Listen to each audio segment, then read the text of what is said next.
Someone stole my credit card and bought an iPad, but had it shipped to my house. What's your best stupid criminal story? I'm guessing they accidentally went with the default ship to billing address option. The kicker is they actually called me, pretending to be a Best Buy employee, said they had shipped a package in error and I should leave it outside for UPS to pick up. Luckily, I noticed the charge on my credit card and was able to return the iPad for a full refund. I gave the phone number to the cops. Mine was stolen once. The person ordered about $75 worth of pizza and had it delivered to their house. I visited the pizza place, said I needed a receipt for the pizza so my company would pay me back. They gave me a receipt showing the address they delivered it to. Turned it into the police in town and they were on the news 2 days later. A friend of mine had his backpack with his $1,400 engineering laptop in it, stolen, while at the campus food court. I had a weird gut feeling it would turn up on Craigslist, or somewhere similar. Every day for a week I checked Craigslist. Exactly 1 week later, I found the laptop. This extremely stupid criminal took a picture of the laptop screen with my friend's login name. Yeah, very stupid criminal. So I contacted the seller immediately via email and he responded within 20 minutes. I said I'd like to buy the laptop from him. We agreed to meet at a nearby parking lot later that day. Next, we called the cops. They agreed to set up a sting on the thief. One of the officers pretended to be a buyer, and approached the thief. The officer acted as if he was examining the laptop, but was actually looking for the serial number. Boom, it had a matching serial number and they arrested this dumb shit. A week ago, 4 months later, the guy was proven guilty, and to my knowledge, is spending a year in prison. Plus, my buddy finally got his laptop back. My grandfather is a war veteran, the gung-ho type that loves his automatic weapon collection. Not a redneck, he actually lived up in northern USA. He just was a high-ranking human weapon with a love of guns. Fast forward from 1950 to 1999, retired and nearly 80 years old, my grandfather was out on his lawn power washing his boat when a thief came up behind him and ordered him into his house at gunpoint. While inside the house, my grandfather instructed this single thief that all of his money was upstairs in a box in his coat room. Thinking my grandfather an old and weak person, the thief leaves him alone to go retrieve his loot upstairs. Grandfather goes to his gun case in the other room, retrieves an M4A1 assault rifle. He makes a quick stop at his liquor cabinet to pour himself a glass of scotch and is waiting silently in a rocking chair facing the stairs. There was no money in the coat room closet. The thief was angry now. Rushing down the stairs, he nearly shit himself when he sees an assault rifle pointed at him. He stumbles down the stairs and knocks himself out cold on the hardwood railing on the way down. Grandfather ties him up and calls police. One of my friend's co-workers worked at a petrol station. One night when he wasn't working, he put on a mask and robbed it with his friend. He demanded the extra cigarettes, which were located under the counter, from the clerk. The clerk just replied there weren't any cigarettes there. He realized, yes there are, I know because I work here. Stupid girl found my debit card after I had dropped it on campus. Took it to Wilson's Leather and bought her boyfriend a leather jacket. When my card didn't have enough on it to pay the whole cost of the jacket, she used her own debit card to finish paying it off. All on video. I've got one, from this past weekend actually.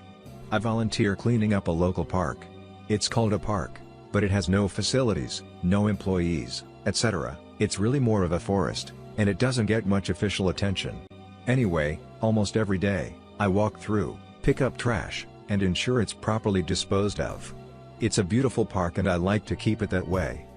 So Sunday afternoon I found that someone had dumped a huge amount of construction debris in the park along one of the access roads. As I piled it up neatly, I found a receipt with a guy's name, address, and phone number, along with a description of his vehicle, including the make, model, mileage, and VIN. So I called the state park police and asked to speak with an officer. Showed him the dumped trash, showed him the receipt I found, and made a formal complaint. He gave me the usual "we'll let you know if we need anything else from you."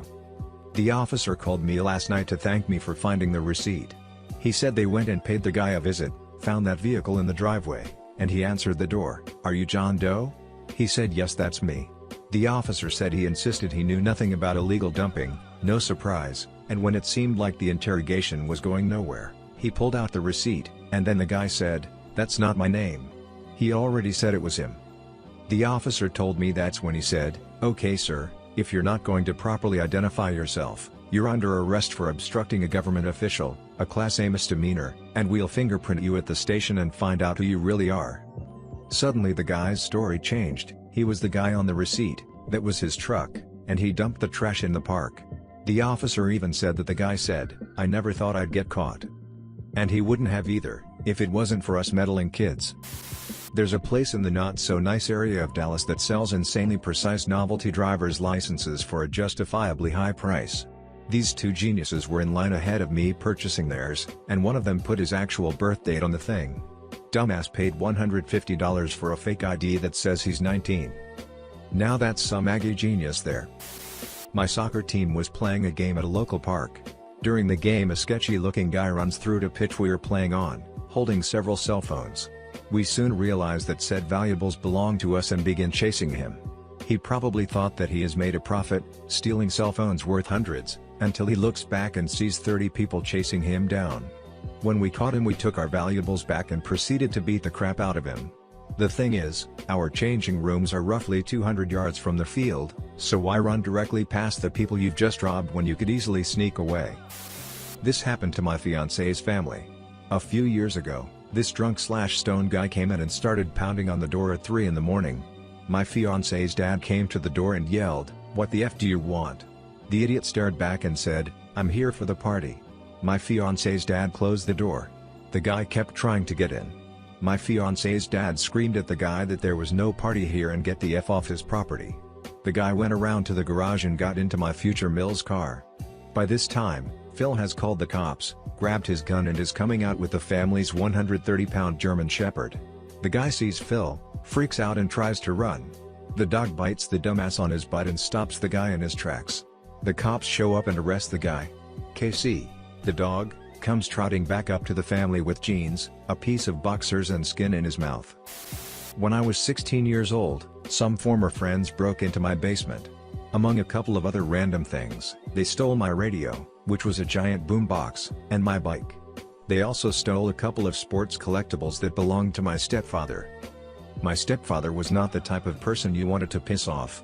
While he was never a violent person, but he had no problems with resorting to violence if need be. His sons, though, had hair-trigger tempers. It didn't take much for them to want to beat the shit out of someone. I'm pissed. My stepfather is about to lose his shit. He calls up his sons, who head over to the house. As they're about to pull in, they hear music. The kids who broke into my house were in the schoolyard 3 houses down from where I live, listening to my radio, and one is sitting on my bike. Beatings were issued. While on a vacation, my family and I went mini-golfing. When we came back, apparently somebody broke into our car. The window was smashed and there was stuff thrown around the car.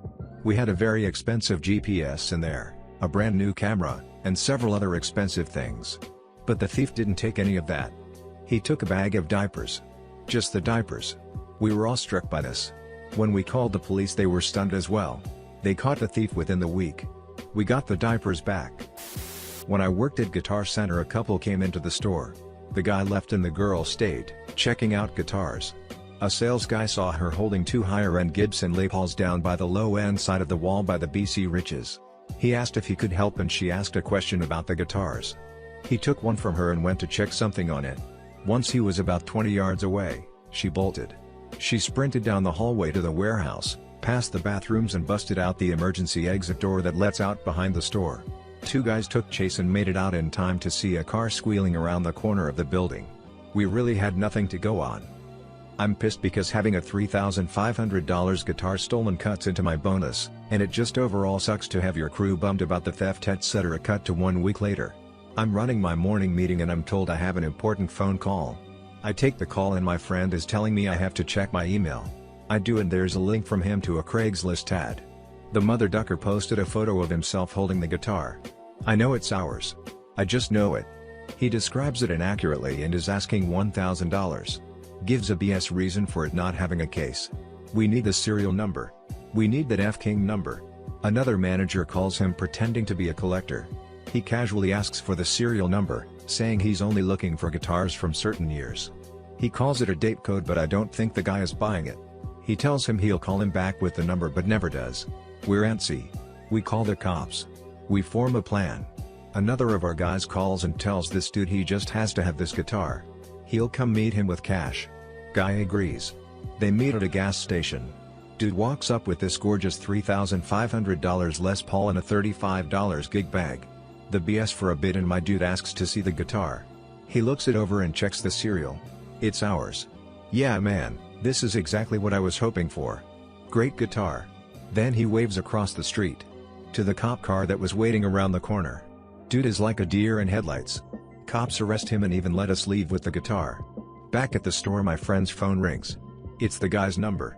He answers. Girl, were you meeting my BF about a guitar? Friend, yeah. I sure did. Girl, oh, he's not back yet. Are you still with him?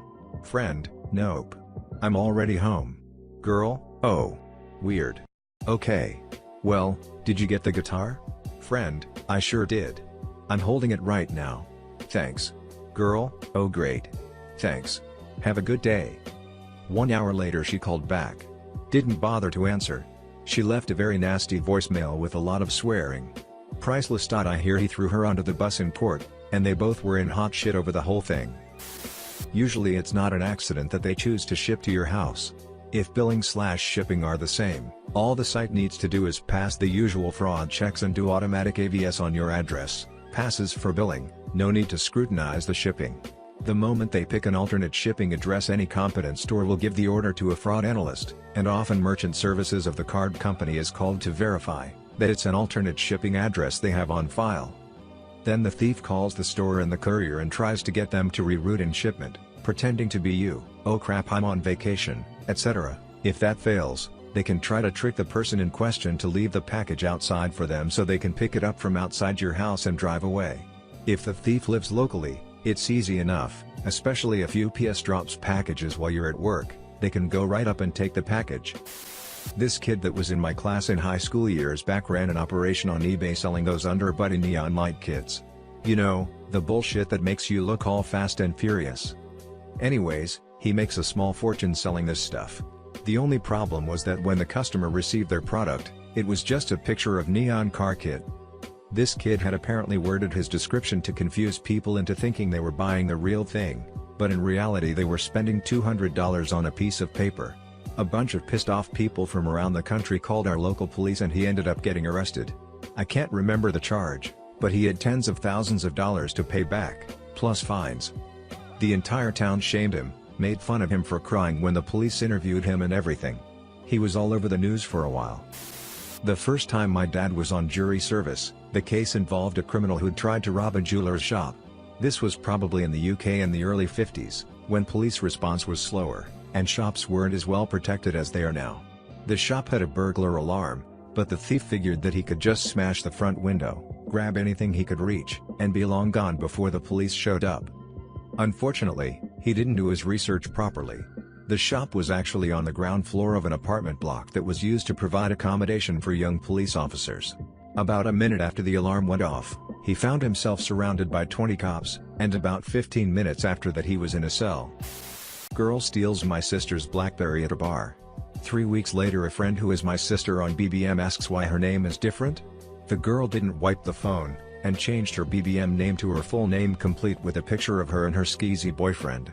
I then went on Facebook, found this girl by her name, her display picture on FB was the same one she used on BBM, add her, she accepts.